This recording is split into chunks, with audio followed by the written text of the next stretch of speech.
Friends, कसे आहात तुम्ही? मस्त मजेत ना? मी आशा करते तुम्ही मजेतच असाल। फ्रेंड्स, आज मी तुमच्यासाठी असे 10 बिझनेस घेऊन आले जे तुम्ही घरातच बसून करू शकता। जे करण्यासाठी तुम्हाला घराच्या बाहेर जायची गरज नाही। तुम्ही तुमचं घर मूल व्यवस्थित सांभाळून हे बिझनेस करू शकाल। मग फ्रेंड्स, आजचा जो व्हिडिओ आहे तो खूप इंटरेस्टिंग होणार आहे, तर बिलकुल व्हिडिओ सोडून जाऊ नका। व्हिडिओ शेवटपर्यंत पहा आणि माझ्या चॅनलला जर तुम्ही अजूनपर्यंत सबस्क्राइब केलं नसेल तर प्लीज माझ्या चॅनलला सबस्क्राइब करा आणि माझ्या व्हिडिओला लाईक करा।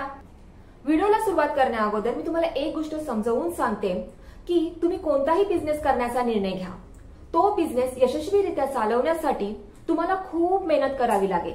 तुमचं कौशल्य पणाला लावावं लागेल, त्याचबरोबर तुम्हाला संयमी व्हावं लागेल। जर तुम्हाला अपयश आलं तर यशाकडे जाण्यासाठी तुमच्याकडे संयम हवा। मग फ्रेंड्स, लक्षात ठेवा, नोकरीपेक्षा उद्योगधंद्यांमध्ये खूप जास्त मेहनत करावी लागते, खूप वेळ द्यावा लागतो। मग या सगळ्या गोष्टी करण्याची जर तुमची तयारी असेल तरच तुम्ही उद्योगधंद्याकडे बिझनेसकडे वळा। मी आशा करते मी ज्या सर्व गोष्टी तुम्हाला समजावून सांगितल्या आहेत त्या तुम्हाला तर खूप चांगल्या प्रकारे समजल्या असतील। मग चला आता व्हिडिओला सुरुवात करूया। आपला पहिला व्यवसाय आहे मशरूमची शेती। शेती हा शब्द ऐकून तुम्हाला असं वाटलं असेल की शेती आपण घरातून कशी करू शकतो? तर फ्रेंड्स, मशरूमची जी शेती आहे ती आपण घरातून करू शकतो, 10 बाय 10च्या रूम मधून करू शकतो। मी युट्यूबवर खूप सारे व्हिडिओ पाहिले, त्यामध्ये लोकांनी घरामध्ये मशरूमची शेती करून लाखो रुपये कमावलेले आहेत। फक्त हे पीक घेण्यासाठी तुम्हाला चांगल्या ट्रेनिंग सेंटर मध्ये जाऊन चांगल्या प्रकारची ट्रेनिंग घेण्याची गरज आहे। फ्रेंड्स, मी तुम्हाला सांगेन की अशा प्रकारची पिकं तुम्ही न ट्रेनिंग घेता बिलकुल घेण्याचा प्रयत्न करू नका, कारण फार्मिंग ही जेवढी सोपी दिसते तेवढी सोपी नसते। ती करायला खूप तुमच्याकडे कौशल्य असावं लागतं, नॉलेज असावं लागतं आणि खूप मेहनत करण्याची तुमची तयारी असावी लागते, तेव्हाच तुम्ही फार्मिंग करू शकता। म्हणून हा पीक घेण्या अगोदर तुम्ही चांगल्या प्रकारची ट्रेनिंग घ्या। जर तुम्ही चांगल्या क्वालिटीचं मशरूमचं उत्पादन घेतलं तर तुम्ही त्या मशरूमला चांगल्या बाजारपेठेमध्ये नेऊन विकू शकता। तिथे तुम्हाला त्या मशरूमला खूप चांगला भाव मिळेल आणि त्यामुळे तुम्हाला खूप चांगला नफा होऊ शकतो।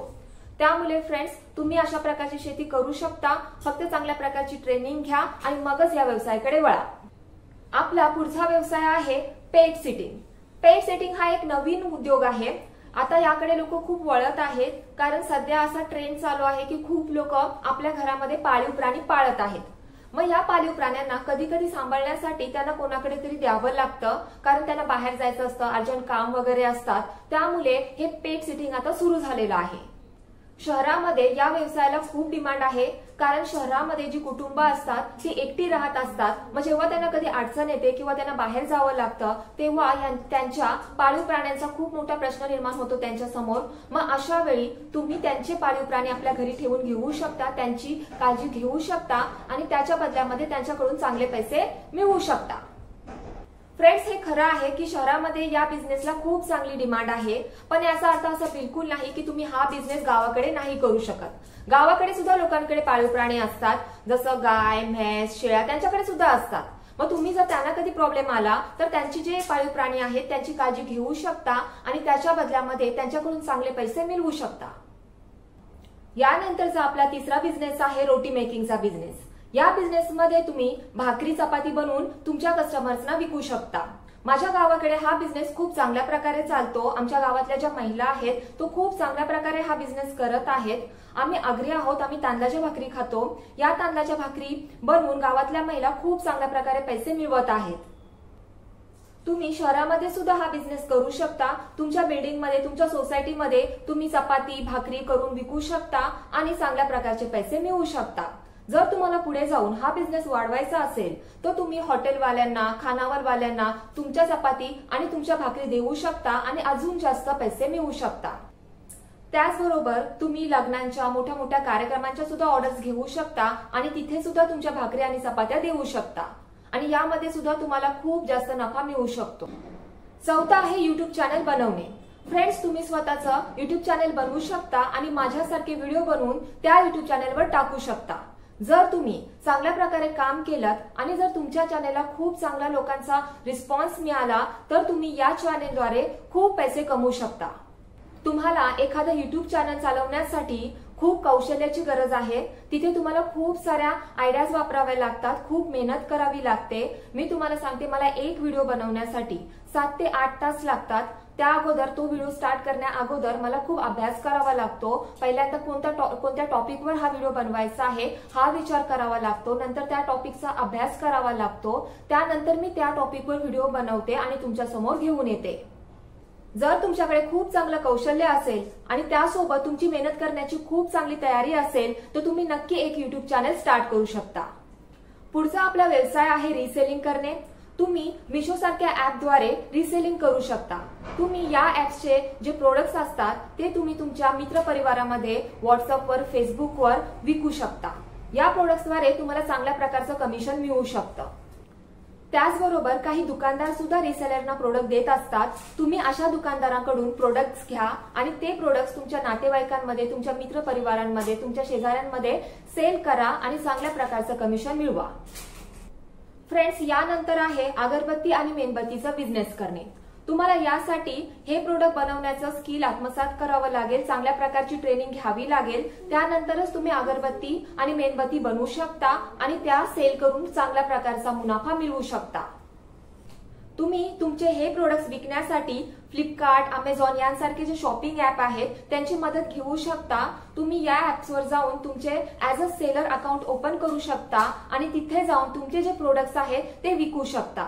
त्याचबरोबर तुम्ही फेसबुक पेज बनवू शकता, इंस्टाग्रामवर अकाउंट बनवू शकता, त्याचबरोबर तुम्ही युट्यूबवर पण व्हिडिओ बनवून टाकू शकता आणि तुमचे जे स्वतःचे प्रोडक्ट्स आहेत ते विकू शकता। यानंतरचा आपला बिझनेस आहे ऑनलाईन क्लासेसचा। जर तुम्ही चांगले शिक्षक असाल तर तुम्ही फक्त मुलांना घरातच बसून शिकू शकत नाही, तर ऑनलाईन जाऊन पण शिकू शकता। जेव्हा तुम्ही घरात ट्युशन्स घेता तेव्हा तुमच्याकडे फक्त शेजारचीच मुलं येतात, पण जेव्हा तुम्ही ऑनलाईन जाऊन ट्युशन्स घ्याल तेव्हा तुम्हाला लांब लांबची मुलं पण भेटतील आणि जर तुम्ही चांगले शिक्षक असाल तर ते तुम्हाला चांगली फीस पण देतील। त्यानंतर आपला बिझनेस आहे फॅशन डिझायनरचा। तुम्ही फक्त ट्रेनिंग घेऊन फॅशन डिझायनर नाही बनू शकत। जर तुमच्याकडे कौशल्य असेल तर तुम्ही युट्यूबवर व्हिडिओ बनवून सुद्धा हे कौशल्य आत्मसात करू शकता आणि चांगल्या प्रकारचे कपडे शिवू शकता आणि तुमच्या ग्राहकांना चांगले प्रोडक्ट्स प्रोव्हाइड करू शकता। फ्रेंड्स, आजकाल महिलांना आणि मुलींना खूप स्टाईलचे कपडे शिवायला आवडतात। जर तुम्हाला खूप स्टायलिश कपडे शिवता येत असतील आणि चांगल्या फिटिंगचे कपडे शिवता येत असतील तर तुम्हाला मार्केटमध्ये खूप डिमांड होईल। महिला आणि मुली प्रत्येक सणाला नवीन नवीन कपडे शिवत असतात, जे काय त्यांचं लेटेस्ट फॅशन असतं त्याप्रमाणे कपडे शिवून घेत असतात। मग तुम्हाला खूप चांगले कस्टमर मिळतील, त्यांच्याकडून तुम्हाला खूप चांगला फायदा होईल। तुम्ही तुमचा बिझनेस वाढवण्यासाठी सोशल मीडियाची पण मदत घेऊ शकता। तुम्ही इंस्टाग्रामवर, फेसबुकवर, युट्यूबवर तुमचा अकाउंट ओपन करू शकता। तिथे लोकांना तुमच्या प्रोडक्टबद्दल माहिती देऊ शकता आणि त्यांच्याकडून ऑर्डर घेऊ शकता। जर तुम्हाला खूप जास्त आणि चांगल्या ऑर्डर्स मिळाल्या तर तुम्हाला खूप जास्त चांगला मुनाफा पण होईल। फ्रेंड्स, आपला पुढचा बिझनेस आहे बेकरी प्रोडक्ट्स बनवणे। यामध्ये तुम्ही केक बनवू शकता। जर तुम्हाला खूप चांगले टेस्टी केक बनवता येत असतील आणि त्याच्यावर खूप चांगलं डेकोरेशन करता येत असेल तर तुम्ही हा जो बिझनेस आहे तो खूप चांगल्या प्रकारे करू शकाल। आजकाल सर्वात ट्रेंडिंग मधला हा बिझनेस आहे। लोक सर्व सणांना केक ऑर्डर करतात, त्यामुळे तुम्हाला खूप चांगले कस्टमर मिळतील आणि खूप चांगले कस्टमर मिळाल्यानंतर तुम्हाला खूप चांगला नफाही मिळेल। तुम्ही तुमच्या केकच्या डेकोरेशनचे, केक बनवतानाचे व्हिडिओ सोशल मीडियावर टाकू शकता, युट्यूबवर सुद्धा टाकू शकता। जर लोकांना तुमचे व्हिडिओ आवडले तर तुम्हाला युट्यूबवरून सुद्धा खूप चांगली कमाई होऊ शकते। फ्रेंड्स, आपला शेवटचा बिझनेस आहे पापड, शेवया आणि लोणचे बनवण्याचा बिझनेस। हा बिझनेस जरी तुम्हाला छोटा वाटत असला तरी तुम्ही हा बिझनेस खूप मोठा करू शकता। तुम्ही तुमचे जे प्रोडक्ट्स आहेत ते सोशल मीडियावर विकू शकता आणि त्यातून खूप मोठा नफा मिळवू शकता। हा बिझनेस मोठ्या लेवलवर करण्यासाठी तुम्ही तुमच्या शेजारच्या महिलांची मदत घेऊ शकता, तुमच्या नातेवाईक महिलांची मदत घेऊ शकता। तुम्ही 5-6 महिला एकत्र येऊन हा बिझनेस खूप मोठ्या लेवलवर करू शकता आणि यातून खूप मोठा नफा पण मिळवू शकता। फ्रेंड्स, मी आशा करते तुम्हाला माझ्या या व्हिडिओमधून खूप चांगली माहिती मिळाली असेल। मग लवकरच तुम्ही आता तुमचा स्वतःचा बिझनेस स्टार्ट कराल आणि मला कमेंट बॉक्समध्ये कमेंट करून नक्की सांगाल। फ्रेंड्स, जाताना पुन्हा एकदा सांगते, जर तुम्ही माझ्या चॅनेलला अजून सबस्क्राईब केलं नसेल तर प्लीज माझ्या चॅनेलला सबस्क्राईब करा आणि माझ्या व्हिडिओला लाईक करा आणि माझा हा व्हिडिओ संपूर्ण पाहण्यासाठी तुमचे मनापासून आभार। Thank you, bye.